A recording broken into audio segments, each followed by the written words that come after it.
Welcome. I am C.R. Rowenson. Please call me Clark, but you don't need to know anything else about me because I'm just the moderator. What we really want to hear about is from these guys here. So I'm going to give them all a chance to introduce themselves. We'll start with Dan. Okay, so intro to RPGs. You're probably just caring about what I know about these. So I have been playing role-playing games since 1978. I have over 300 role-playing games on my shelf, and I've been writing about role-playing games for Guildmaster Gaming, Tabletops and Tentacles, and Tabletops United. Make sure I get the right names. All right, Dylan. Hi, my name is Dylan Parker. I'm an editor at Chapter One Editing. I am also the co-host on the Puckle podcast, the longest-running Pokemon podcast, as well as a DM for many years, including a publicly accessible PTU campaign that has episodes up on most podcast apps. What does PTU stand for?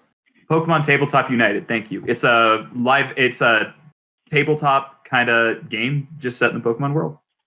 Okay, cool. James. I write a blog, Mindweave RPG. I write some modules for 5th edition. I'm probably going to start writing for 1st edition now that I fall in love with that again. And as far as this discussion, I evolved from writing an extremely complicated system for my own use, which I don't recommend to anyone, to believing that rules don't matter at all, and maybe you just shouldn't even have a system. And now believing that 1st edition is amazing and that is the system I intend to run in the future. Okay, awesome. Well, I'm just going to toss some questions out, and then you guys can just jump in whatever order you want. I'll only wrangle if the chaos gets too crazy. So the place we probably need to start. And I wanted to say, Clark, yeah. I think that the people are going to like to hear from you as well. If you know about the topic, I think they picked you as a moderator because they trust you, not because they don't want you to talk. I'll ask questions, but it's really like you. I'll throw some stuff out there, but it's mostly about you guys. So the first question I have, because it's what the topic is, I think we really need to cover what is a tabletop RPG, and how is it different from other kinds of RPGs. So I'll throw out a start. A tabletop RPG is a game where people have a agreed set of rules where they can sit down and act out a character or situation, usually with some form of system around it, whether it be dice, cards, or whatever it is. I've seen some games even use like block towers and things. And it's just a system in which the rules exist in order for players to communicate and create a story together with varying degrees of how many rules that needs and how many it doesn't. I think he touched on what I usually consider when I tell people what a tabletop RPG is a group of people coming together to collaborate to collectively create a story. Okay. Yeah, that broader definition kind of brings it in where you don't even need a table there. You just need to have the people who are willing to tell that story together and have agreed on how they're going to do it. And kind of along what he was saying also, as I've actually at conventions ran games where they're like, oh, you're here, you want to run a game? And I was like, I don't have anything. So we literally sat down, people sat down at the table, and I said, okay, here's the situation. Now tell me what happens. Yep. My favorite way to introduce people to RPGs is when they're stuck with me in the car, driving long distances to scout camp. And then I just start talking. Here's the situation. What are you going to do? You're rabbits. You live in a warren together. There's a cat that's hanging around. What are you going to do? Pull open the car door, just roll. That's what I'm going to do. That does bring up an interesting point, though. So if that's what tabletop RPGs are, what is it they can cover? Like, what can they entail? I mean, you mentioned rabbits. It's not all rabbits, right? That's mostly rabbits. All the way down. Mostly rabbits. No, I mean, it can go anywhere. There's great sci-fi RPGs. There's great fantasy. There's great horror. Call of Cthulhu. There's a series that I love that is superheroes, but it's kind of low super, where it starts out as bootleggers and G-men, and then they've also got spies with these same superpowers. It's called Capers. There's tons of superhero systems if you want, core everything superhero. you can do whatever you want with it. The indie space has been exploding in terms of breadth. There's really a game for everything. There was a game that came out a while ago called Star-Crossed, and it is about playing people in a romantic situation who for some reason cannot get together. There's some obstacle, and it uses a block tower where if it falls over, the characters, something happens that they spur into, like they have to get together.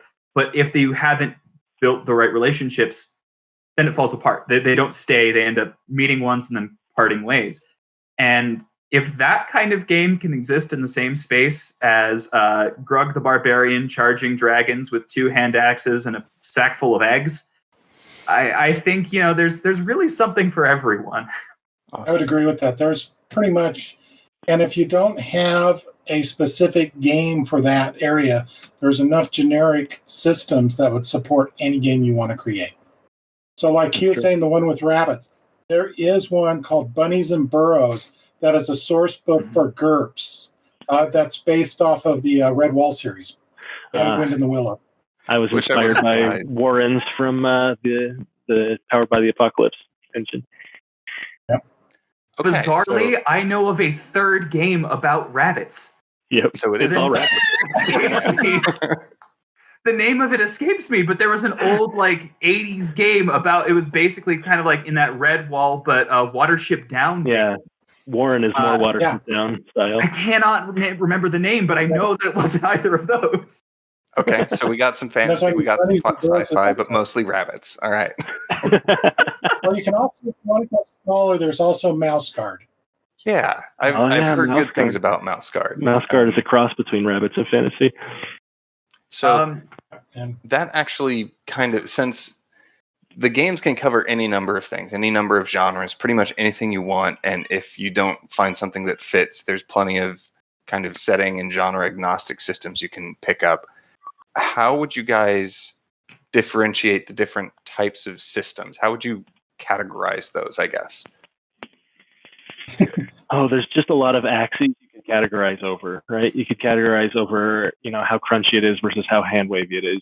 Categorize how much. So what does that mean? How crunchy versus hand wavy? So crunchy is when the rules tell you everything that you need to do, and so there's less making it up as you go along. Whereas hand wavy would be, it's very open. But there's also, is it focused on just telling the story? Is it like what do they call them? So like storytelling games versus role-playing games, where the GM has much less influence in the storytelling game, and he's just kind of there to guide the story. I had I can't remember what it was called, a system that was Miyazaki inspired, that was like that, where everyone was just the GM. Huh. So there's those two strata, and then you can also categorize over genre if you wanted to. Okay. We had this on an earlier panel, and Raven brought up that it's kind of, there's 3 pillars to a role-playing game, and I think it was really good. There's role-playing, there's combat, and there's exploration.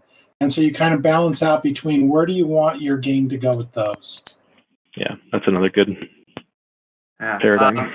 I think that one of the things in system classification that people really, I think sometimes at least underappreciate, is what levers are good more than just setting and mechanics. So if I want to do a heavy wargaming type thing where I want it to be really tactical, yes, there'll be role-playing elements and things to be thrown in. There are some systems that do that very well, and then there are some systems that falls apart. If people go, oh, you can run a fantasy thing, so I chose D&D, but that's not really, if they want to do like a small town mystery, there may be other engines that run that better. So really, when you start looking at what to play, really look at how your players are allowed to interact within those rules. Not every crunchy game is going to be good at combat, and not every fluffy game is going to be what you want to tell your story with. There may just not be the right levers for your players to be able to interact with without just having to make them up as you go. So are there other pros and cons between like a crunchier game versus a fluffy hand-wavy game? It really depends on what you're coming to the table for. the crunchy things are nice when your players intend to be able to make decisions that and have plans that they can predict what the outcome is going to be. If you're looking for something more predictable and less, knife's edge survival, then you don't need those rules as much because you're just, they're going to succeed in the end. Okay. So kind of like one thing that we've in the past done, if you're wanting to do a more military campaign, then you'd want to be looking somewhere like Twilight 2000, what it was doing. We ran one, a World War III broke out. We were running it through GURPS because those have all the weapons, all those mechanizations for that type of strategy play. Because that's what the game was about. Yeah. Crunch is really... It depends on why your players are sitting down. If your players are sitting down because they want to plan and feel like they are making decisions, basically if they want to play out a board or video game and then have way more control in that space than they could in either of those settings, a crunchy game is what they're going to love. My players, I run pretty much some of the crunchiest games possible. PTU is incredibly crunchy. Pathfinder, particularly the one that branched off 3.5, not so much the 2.0, it kind of softened a little. I've run some of these really intense games because that's what my players want. They really want to be able to watch how they can fiddle with systems. If anyone's familiar with Magic the Gathering, they talk about there are players who want power, and then there are players who just want to fiddle with things and make these really complicated combinations. Yeah, the Timmy, Johnny, Spike dichotomy there. Yeah. And in that, there are, if your players really want to fiddle and make things personal, a soft game can't do that. It has immense other benefits. It's really easy to onboard people in a soft game. It's really easy to pass the spotlight around and have everyone feeling like they're participating. If someone made a bad build in a really rules-heavy, crunchy game, they can be completely hamstringed unless someone else fixes their build later, which can be really hard, if not impossible, in some settings. Yeah, and on that note, I would say that makes the soft settings ideal. If you're thinking about being a DM for the first time or a GM for the first time, and you have players who are first-timers, you don't want to have to learn all that system. No one at your table is going to want to learn a system. And so a soft system like Fate Accelerated or something really light can be really good for that first introduction before you decide if you're going to commit to learning something more complicated. I think Dan had something he wanted to say. I was just going to say the idea of the complexity. Sometimes that's, if you have that, I know one group, what they did is one person actually took the ideas of the players and made all the characters for them because it was so complex in building characters. So I've seen a little bit. I've done that too. Both directions, because I know with, for me personally, with the crunchiness, I really appreciated having that to fall back on when I first started GMing. And I've run into situations where with the softer stuff, most of the ones I've played leave the description and flavoring completely up to the players. And I've seen that be a little overwhelming for people. So that would be one thing to consider when you're going through all of that. I do want to ask, though, because you guys have played way more, a much larger variety of systems than I have. What systems would you actually recommend for first-time players? Very, very first time, I like no system. Like I said, in the car, just talking it out. And then if you think that you want something more where there's more support, then 5e is really good at being universal to a variety of play styles. And so I have to give it that.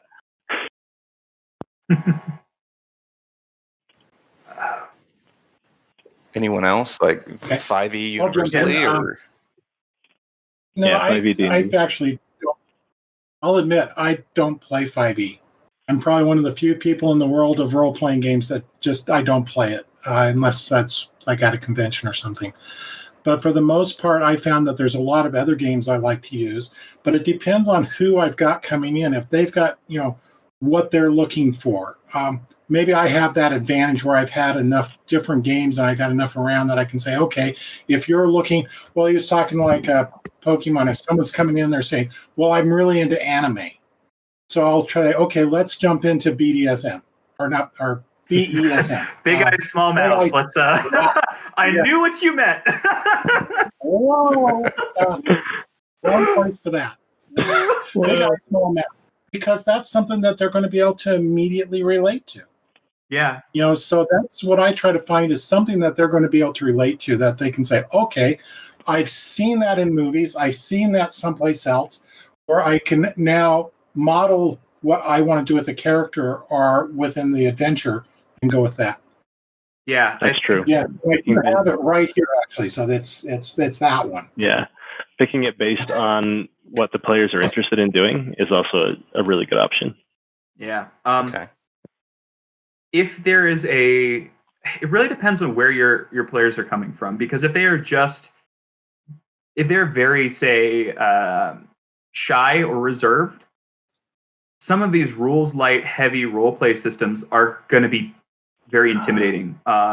Some of the one of the least complicated games I mentioned earlier, Star-Crossed, I don't think I would ever onboard someone with that, because that requires a level of emotional vulnerability that I'm not sure I could expect a first-time player to just be ready with. I mean, it's very intimidating. So really, it depends where they're coming from. If you have someone who's like a big Warhammer 40K guy, yeah, then there's that you can pull like either from that property specifically, or you can go to something else where it's very war gamey, where they feel familiar.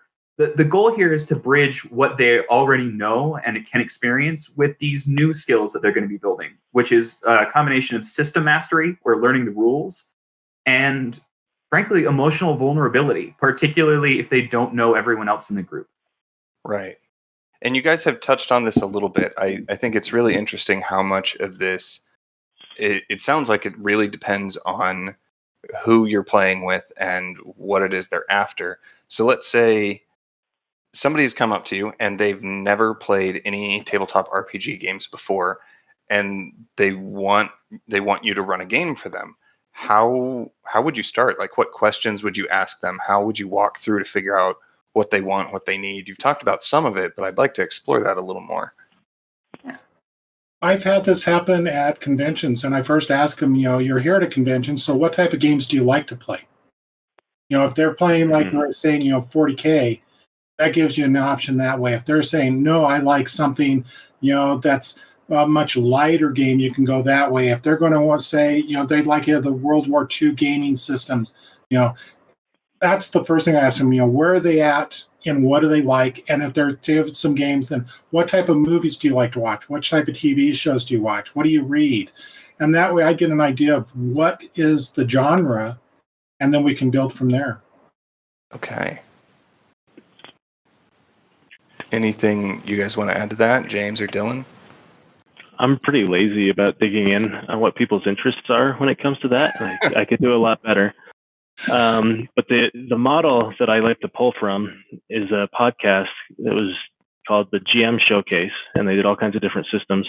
And at one point, they did kind of a modded Fate Accelerated that was called the Dungeon of Eternal Terror and Also Knives, or something like that. And they changed the fate points to be called hijinks points. And what I loved about that is that you got rewarded for doing really stupid things.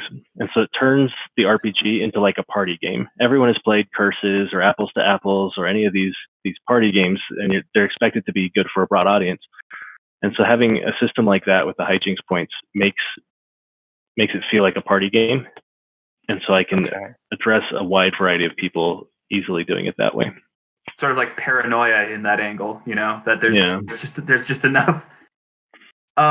For me, I think Dan really hit it well when he was talking about trying to get them familiar with the worlds and the tropes, because if they know that, they'll at least have something to fall back on, some common language that they can refer to. So understand where they're coming from and set some expectations. Yeah.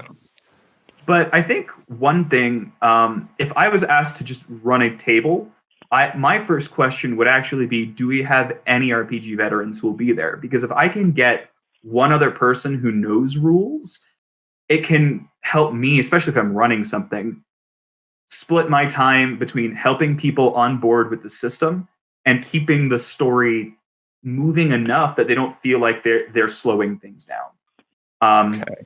So it really depends. If I'm going into a complete blank slate, if I have enough prep, if I'm prep time beforehand, I'm going to choose 5th edition Dungeons and Dragons, mostly because I can say, here are 45 videos on how to play the game, run by very nice people who you might even recognize, and they'll be able to get help that way. But if I have more time, I might crack something out. Fate Accelerated is fantastic because you sit down at the very beginning and you hash out with everyone else what they want to do, why they want to do it, who they are, and that can help them build.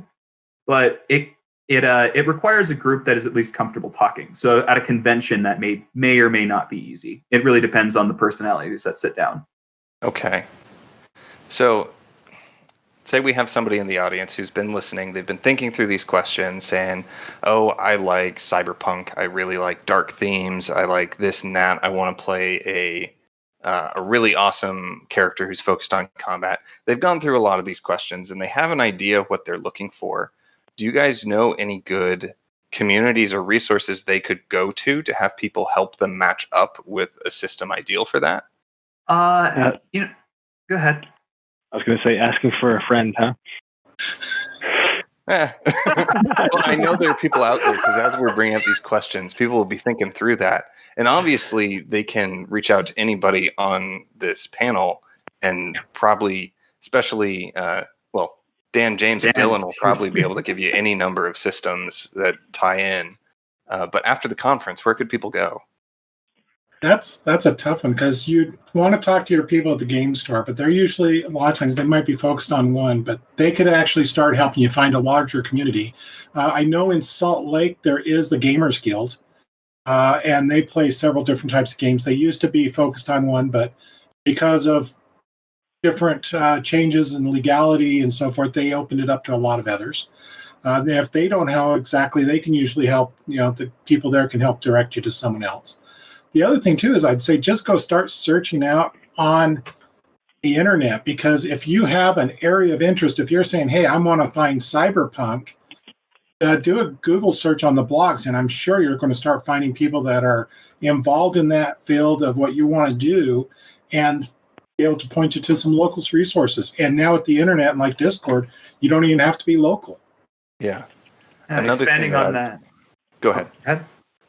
I was just going to say, expanding on that, not having to be local. None of the players at my I hesitate to say favorite, but I will. Favorite game.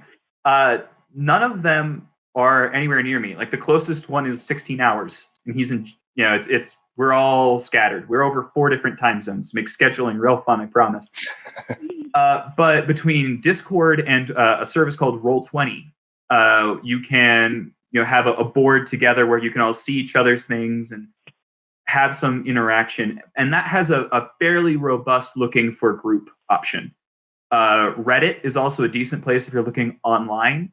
And with pandemic as it is, this might be a good, safe way to stay away from other people.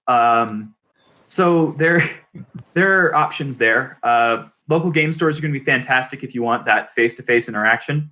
And we all need some.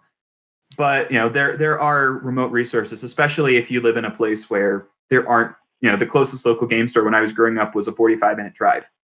That made going down every week really taxing. Okay. Yeah, I know one thing that I have. Go ahead. Oh, I'm coming from this from being the idiot who didn't ask that question very well and ended up trying to build exactly the system I wanted to play. Which means I now have that system, but it's only for me. But I wanted to. You mentioned Reddit for finding groups, but there's also a general RPG Reddit that has tons and tons of people with lots of experience. If you just drop the question in there, I'm looking for a game that does these things, I'm sure you would get a lot of good answers there. Yeah, cool. I know one thing that I've gotten some good mileage out of is telling people to just, once they think they found a system that they're interested in, just go look for stories, because people love to talk about the crazy stuff that they did as players and how they handled it as a GM. So if you can look up some stories of people who played in that system, that can very quickly give you a feel for the types of things, at least that they were emphasizing in their play. Yeah. Yeah. Role models are important. Yeah, I guess, man, so many questions. Role model. That we want to cover. So if somebody has been kind of Googling around and looking into how to get started, I'm sure one of the things that probably popped up, one of the terms, is just the importance of a social contract. So I was hoping we could dig into a little bit about what that means in terms of tabletop gaming and why it's important. On the one hand, you can sit down with your table and feel it out, but it saves you a lot of time and heartache and headache if you agree ahead of time what type of a game you want to run together. And that's kind of what the social contract is where you define what your limits are as far as topics and also what your expectations are for everyone to bring to the table. If it's going to be a heavy focus on story, or if everyone's buying into to do a lot of combat or whatever it may be. Yeah, I think it's what in a more organized group you're calling session 0. You're defining out what it is that everybody wants out of the game, the direction it wants to go. If there's any topics that are off limits, or maybe if there's a topic people want to explore. If I'm at a convention, I always make sure to use the X rule that we point out and put a big X piece of paper on the table with an X on it. And that is, if anything starts going to a topic that anybody feels uncomfortable with, they can invoke the X rule and we just move it to a different direction. So it's that type of social contract too, so you don't offend.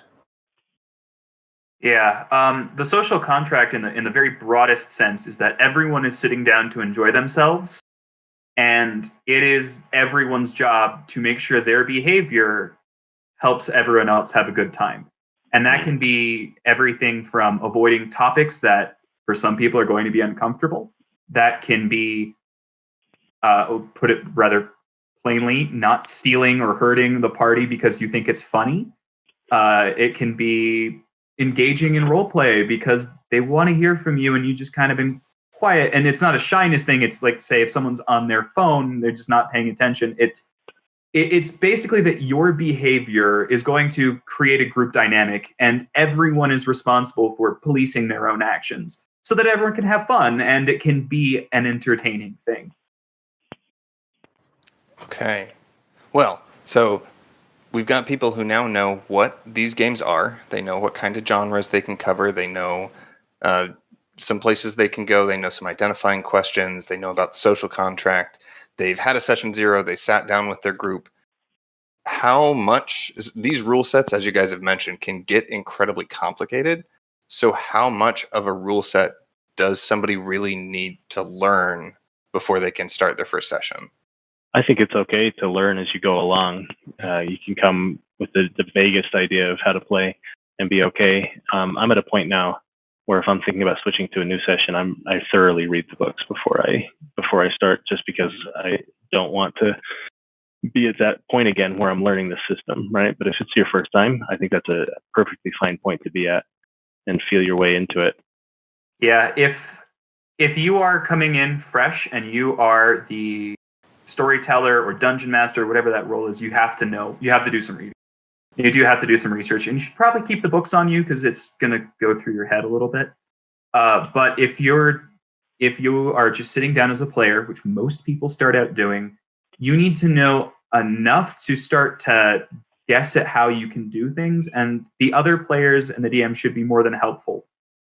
When I'm starting a session, if I know I have new players, I will craft the first 30-ish minutes of the session to rather organically have things like, hey, make a perception check, or use the kick some ass roll in Monster of the Week to try to do this one thing, or whatever it is, so that they organically get to engage with the very base mechanics. So when they have to make these decisions later, they know how to do it. They know which dice to grab. They know that these rules exist. But as a player, you really just need to know how you interact. You just need to know what you can do, more or less, and who you are, if that's not something that's being agreed upon as you go. I guess I'm imagining a madman, a whole group of madmen who are trying to start this with no one at all at the table who's experienced in the past. And I think that's okay to go in not having read the rules, knowing a little bit about character creation, and just try and be ready to restart that campaign when you know the rules. I think one of the good things is let your players know, if you're the DM, that you're doing something new like that. Let them know, hey, I don't know all this, and we're just going to go forward with it, and let them chime in when they think, and get everybody involved in the development of it. I'm in a unique position because I do a lot of reviews of games, and I've got some really good players, but they kind of know that when we pull out a new game to play test it, yeah, it's we don't know where it's going to go that first session because of that. So I'm lucky that way. But then, like what you're saying with new players, I think another good thing is you let them know that it's easy, let them ease into it, not try to force them into it. And if at all possible, if you got an experienced player that can help coach them, saying, hey, you can try doing this, you can try doing that. That's a good way of doing it if you're bringing new players onto your table. Mm-hmm. Okay, cool. So I guess after that, we've talked about dealing with some of the crunchiness, dealing with some of the social dynamic. What about RPing, the actual role playing? That can be really uncomfortable if you've never done that before. And I eventually came to realize that not everybody is like me and just talks to themselves in silly voices when they're walking around the house. So for other people, what kind of tips or tricks might you be able to give them to get a little more comfortable when they're first starting out with the character with a new group? I like the idea of doing a one-on-one, like a two-person, one dungeon master, one player. There's people out there writing adventures meant for two players, and modified 5th edition rules and probably other rule sets aimed at that. And so you can do it with someone who you trust and only one person without having to be goofy in front of the whole group. Is it bad that my first answer would have been public shaming? The other possibility is that the Dungeon of Eternal Horror and also Knives example is you're being goofy on purpose, right? Like, I hate dancing. I'm not a good dancer, and I've never been interested in dancing ever in my life. But now that I have kids and they play these really silly songs in the kitchen, I'm dancing all the time because it's okay to dance when it's silly. And so I think purposely having a silly kind of a campaign would also help with that, where you're not taking yourself too seriously. Okay. I'm going to go a little bit different on that because I know some people that are serious about it, and if it was a silly game, they wouldn't play. Mm-hmm. But what I'd say is, get them with the idea. Yeah. So I agree with that for a lot of people, but I just know with them, it was like they wouldn't play if it was going real silly. So what we've done with people like that is let them know there's nothing wrong with what you do. And you don't have to get up and act it out. It's just you can try whatever comes to mind. That's what the rules are designed for, is to give you that open play, that open opportunity, just like in life, that you can try anything. It's just you got to be willing to accept the consequences. And the one thing we really try to do is the rules of improv. Anything that happens at the table is then part of the story. And you can move on. Nobody can tell someone else they have to back up. They have to play with it. It's either yes, but, yes, and, or you just go with it.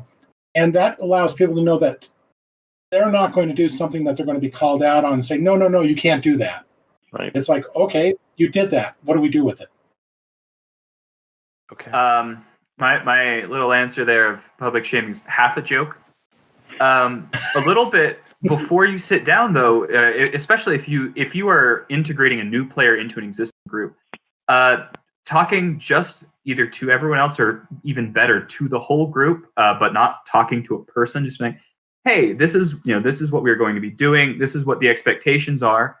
We are not going, if someone stutters or doesn't want to participate, we're not going to force it. We are not going, and just kind of reminding people of that social contract, letting people know explicitly, not just implicitly, that anything they do is going to be okay, welcomed, and wanted. That the other people there are going to be doing the same. They won't be judged.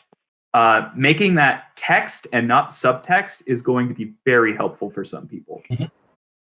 I like that. I really like that. Just making it clear that everybody is there to have fun and keeping that in the focus. Awesome. Well, hopefully there's a lot of questions from the audience, so I actually want to give a whole bunch of time for that. We're going to open up for questions, any that are in the chat. And if not, the producer can just let me know and I can keep throwing stuff at the panelists. Yeah, well, I don't see any questions in chat, but if you're on YouTube right now, I'm looking at you, 7 people. You're missing out if you're not in the chat. I'm sorry if this is the first time you're hearing this at the end of a 2-3 day convention. I didn't know we could log in on them like that. Okay, well, if we don't have any questions yet, that means we get to just keep going and talk about whatever we want.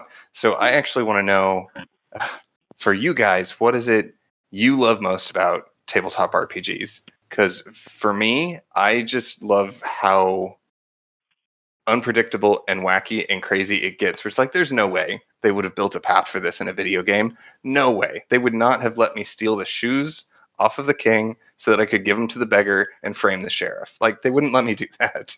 Right. But what about you guys? No, I love that freedom. And I love that the player choices can have such a huge impact on what's going on, right? It's not like these games where Link goes in and breaks all those pots right in front of the guard and he does nothing, right? Sets them all up again so you can come break them the next time you walk through that door. And so there's real consequences. And so I guess one of the things I would caution starting out is to not take away those consequences, right? Make player choices really matter because if they don't, then it's more like those other mediums that it's differentiated from. I like the openness. I play a lot of games, as you probably can tell, but I like the idea of role-playing games because you literally have every option open to you. So, I mean, you can have one game that with the one group of players that one week is just totally wacky and everybody's just goofing off because they're blowing off steam for one reason or another. And then next week you are in this intense situation that everybody is just so focused and driven that it's just so heightened. And I love that diversity that you can get with the social interaction with the players. Awesome. Yeah, I think... Sorry? No, if you're still on that question, go for it. I was just going to say, there is a question in chat now. I'll just answer quick. Honestly, the favorite thing is watching the people around and the people that are interacting. Seeing them get invested is the best thing in the world. When everyone has sat down and is like, I can't wait to see what happens next, and the DM is thinking the same thing because they have no plan. That mutual feeling of excitement and community, that is why people play RPGs. Everything else is set dressing. Yeah. I'll just add on that real quick. Just before we went into lockdown, we were playing a game that someone had started, and all of us got so invested into what was going on that when we took a dinner break, nobody broke character for an entire hour while we ate. Nice. That's glorious. All right, what's the question we have from chat? I'm going to preface this. This question sounds like they are kind of trolling us with this question. They want us to laugh about this a little bit, but I acknowledge it, and I want you to have your moment, Eric Stradon. So he's asking, where do you think games like GURPS belong in introducing RPG games to new gamers? Dan, you probably know the most on this one. As I have a whole shelf, I got about 20 GURPS books over here, going back to 2nd edition. It is a great game for people that are into crunching numbers, that have played heavy strategy games, war games, something where they like to, break out the calculator to build the character. I will actually go back to bat. No, I think there is a place for that for new gamers. Yeah, it's just not everyone, and it's probably not most. One of my best friends had started with the crunchiest games because that was what his friends were playing, but also because he is a number crunching fanatic. He constantly loves to fiddle with things and make insane magic decks or whatever strategy he can. It doesn't matter if it works. He just wants it to look cool. And so I honestly couldn't think of better systems than really intricate ones, like, some of the older editions of D&D or GURPS, or even, fandom stuff like PTU. Like, that is what works, because that's the need, and it's meeting the need. Well, and as someone who myself, I like really crunchy games. I still think that as a new player, I would want to try something with a lower commitment before trying something with a really high commitment where there's a lot of crunch to deal with. Just to see if I like the medium with the interaction and the freedom. Fair. All right. So we have another question. We do. Taz in DC. I hope I'm getting that right. How do you make the transition from player to GM?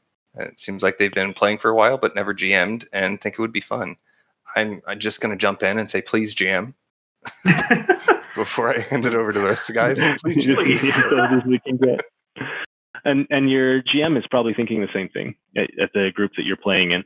And so if you asked him, I'd like to take over for a session, or I'd like to one shot, try a campaign, then they're probably happy to let you do that. And that will mean that you're there with a GM who you already trust, who can help support you while you're doing that. And so I'm currently in a wonderful state at my main table where everyone is GMing every once in a while. We run 2 games at a time and we alternate weeks. And that's where I want my tables to be, is everyone is capable of carrying the torch. My advice, do it. Just do it. Because you're never going to be totally ready, but when you're sitting down with a rough outline of whatever you want to do, maybe start with the one shot, but just do it. And I promise you, if you've been playing for a while, you have picked up either enough of your DM's habits or enough bad examples to know what you're not going to do, that you can more or less figure something out. And the first one's going to be rough, and the second one's going to be rough, but you're going to get there. And if you just wait until you have X, Y, and Z checked off the checklist before you sit down, you're not going to do it. The checklist is going to keep growing. Yep. You may be the type of player who doesn't learn the rules because you're counting on other people to know those rules. That does not prevent you from being the GM. There can be someone there who handles the rules for you. You don't need to know the rules if you're already at an experienced table. If you got an experienced table and you're looking at doing your first GM, tell them that. They'll know, and just say, hey, I want some help. If you got a system that needs initiative controlled, ask one of the players to take over initiative. If you need rules looked up, you probably have someone at your table that is extremely knowledgeable of the rules. Ask them for help. Let the other people jump in and say, hey, yeah. Because I don't think I've ever seen anybody at a table want to see the GM lose it. And it's a joint effort, and they want the game to go well. And back to the public shaming there. I think everybody wants to succeed. They want to have a good time. Yeah. You do your best to support. I will preface: players who want to keep will think that. There are some people who just want to watch the world burn, but they're outliers and should not be counted.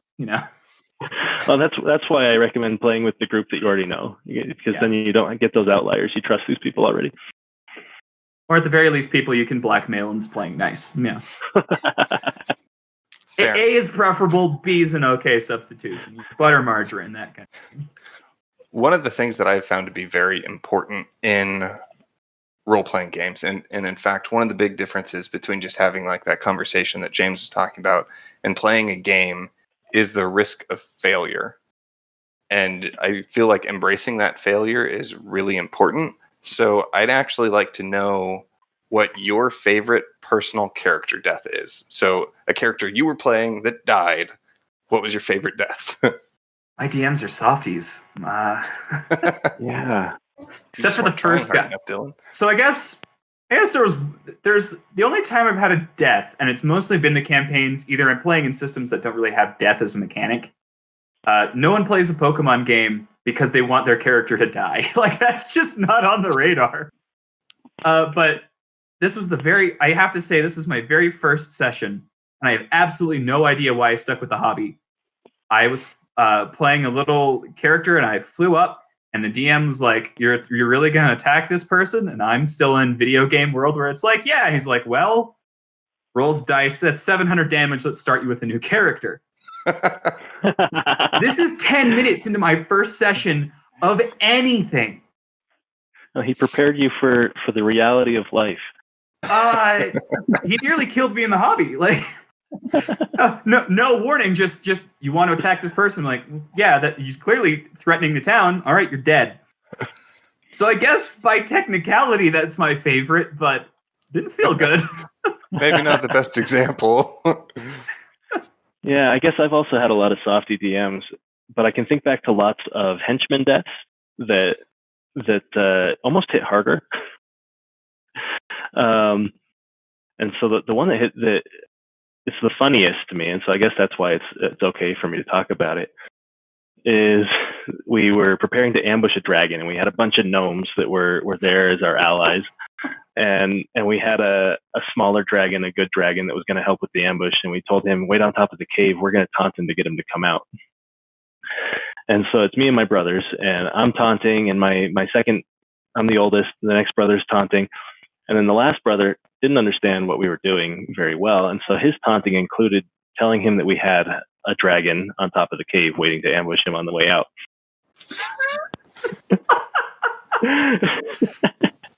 And so, fortunately, we didn't lose that dragon. We burned a scroll of flame strike. We saved the dragon, but a lot of those gnomes got crisped that day. What about you, Dan? Boy, that's a tough one because, like I said, I've been going for so long. I can remember back in first edition, because it's so rough, where you'd go through 6-7 characters in a night. Yeah. I'd have to say probably just hide behind the pile of bards. Yeah. One of the best ones probably was literally allowing yourself to be sacrificed to save the party. You're going on a major retreat, you're being ran down, and it's like, how are we going to get out of this? And you just turn around and go, hey, I've got this. And I was playing a mage, and just, and first edition mages were very, very wimpy in terms of hit points. And so, yeah, it was turn around and take on this entire marauding horde of orcs on your own so the rest of the party could get away. Nice. Yep. I love when my players do that, and I'm currently playing a character where my full intention is for that to be his end. I don't know if the DM's going to give me a chance. I'm preparing a campaign. So we've got just a couple minutes left, so I'd like to go around, and if you guys have any last-minute tips, now's the time, and let them know where they can find you. So, Dan. Okay, like I said before, I write Guildmaster Gaming. I write for Tabletops and Tentacles and Tabletop United. You can find me at my author page where it links out to that and some of the books I'm in at guildmastergaming.com. The last thing I always tell people is don't be afraid about trying some of the different ones. There are some great games out there. There's some that are designed for every genre, for small groups. There's even some that are designed not to be used with a game master. You play together as a group against a scenario setting. So, yeah, have fun with it. That's what it's all about. Nice. Dylan. You can find me for my editing at chapter1editing.com. We're currently open for developmental activity reads, so if you have anything you can send my way, go ahead. You can also catch me on the Puckle podcast, which goes up every Monday on all major podcasting platforms. And the last advice I would give is start. Pick something and start. Because if you get a little bit of experience, you will know if it's something you want to do. And when you know it's something you want to do, because you will, you'll also know where you want to go. You'll be able to figure out from that first experience where you want to take it. So just start. Pick something and start. And if it's not great, don't give up. There's so many options out there, and finding a good group can make all the difference. Mm-hmm. James. And don't let your definition of great be the actual play podcasts and streams that you watch. They're very highly produced. Let your definition of great be that you had fun. And even if you didn't have fun, try again. You'll find it. As far as picking something to start out, I recommend a module on DriveThruRPG called An Ogre and His Cake. And it's got enough of the 5th edition rules in it that you can use that entirely. Maybe download the free SRD so you're not committing to this if you're not ready for it. And you can find me at Mindweave RPG. I'm just going to drop the link in the chat so it's easier to understand. Mindweave, perfect. All right, well, I'm C.R. Rowenson. I I didn't really share much about me, but if you want, you can find me on my website, which is crrowenson.com. Pretty straightforward. But that's all we have time for. So thank you guys. This was a fun panel. Thank you.